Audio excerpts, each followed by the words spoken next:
Assalamualaikum warahmatullahi wabarakatuh. Selamat berjumpa kembali dengan saya.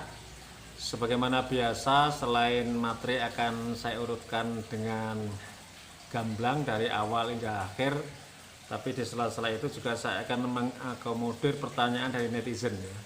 Ternyata Masya Allah pertanyaan banyak sekali, sudah saya list sudah sampai angka 30-an. Maka mohon bersabar kepada rekan-rekan untuk menunggu video saya, karena semua pertanyaan akan saya jawab di video. Pertanyaan selanjutnya adalah suami istri thinking setelah saya share video sebelumnya ternyata masih belum membaik. Mereka masih sering cekcok, saling mengkritik tajam. Ya, jadi sama-sama thinking, jadi kendalanya adalah saling mengkritisi ya, saling memberi masukan, kalimatnya tajam ya, tanpa tedeng aling-aling ya, to the point langsung, enggak mereka jadi sering ribut ya, sering adu mulut. Jadi gini rekan-rekan, thinking itu profesi yang cocok diantaranya adalah bagikan seorang profesor, dia punya ruangan khusus milik dia sendiri, perlengkapan komplit, dia mendalam di situ melakukan penelitian ya. Perlengkapannya, alat-alatnya komplit semua. Nah, di situ dia akan enjoy bekerja sendiri. Manakala dia bekerja dengan orang lain, maka dia juga ingin orang lain itu seperti dirinya ya, teliti, kritis ya, berarti suka memberi masukan, beri kritik, berpikir ilmiah dan sejenisnya, termasuk bekerja dengan efektif, efisien dan bertarget. Nah, gimana solusinya ketika itu suami istri sering ketemu di rumah maupun di tempat pekerjaan, kadang-kadang juga sering ketemu. Maka kita harus menyalurkan bakat ilmiahnya orang thinking ini. Misalnya begini, kemarin kan saya beri penjelasan untuk mereka yang tipenya sama suami istri atau istri mengalahkan suami ya. Itu tipsnya 3. Yang pertama, didesain jarang ketemu. Tapi kalau mereka sering ketemu, maka ambil langkah yang kedua, ada penengah atau konselor yang membimbing mereka berdua ya, berarti sebagai hakim atau penengah. Yang ketiga, meningkatkan amal harian ya, tahajud, tadarus, salat duha dan seterusnya ya. Nah, yang ditanyakan oleh rekan saya ini, dia adalah yang kedua, minta saya menengahi dengan memberikan penjelasan bagaimana komunikasi yang tepat, karena saya dan istri ribut terus karena sama-sama thinking.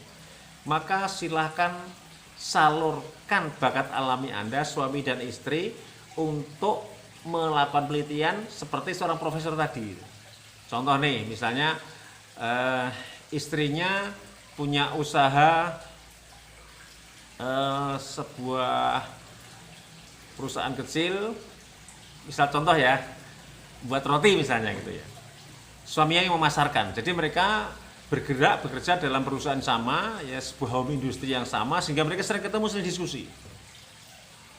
Nah, ketika ada masalah roti kurang laku misalnya ya, kemudian istrinya mulai komplain kepada suami, kenapa aku nggak bisa memasarkan bla bla bla bla bla bla. Maka suami yang cenderung bisa lebih menahan diri untuk tidak emosi, silakan istri diajak untuk penelitian. Nah, metodologi penelitian seperti ini yang perlu dikembangkan dalam keluarga ini. Misalnya gini, ayo bun, kita lakukan penelitian buat produk baru, resepnya baru, bla bla bla, ini dan itu.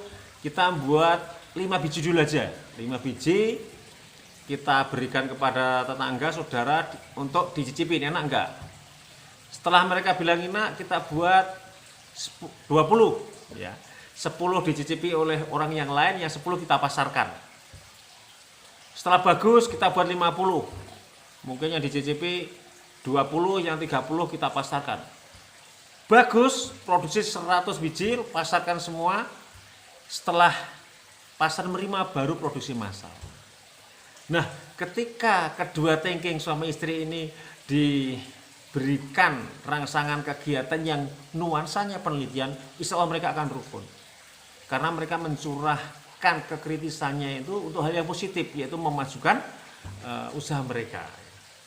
Demikian juga suami yang bagian marketing ya, berarti nanti dia langsung membidik terus gimana cara memasarkan yang tepat, apakah door to door, dari rumah ke rumah atau dari toko ke toko atau dari pasar ke pasar, nanti itu silakan diteliti dengan metode yang sama seperti yang saya ajarkan tadi. Silakan kalau Anda merasa thinking dan thinking, suami istri sama thinking, silakan dicoba tips ini. Kalau masih belum membaik, silakan komen di kolom komentar atau japri WA saya. Demikian pencerahan saya tentang thinking. Kayaknya ini sering thinking ya. Nanti akan berlanjut ke tipe-tipe yang lain.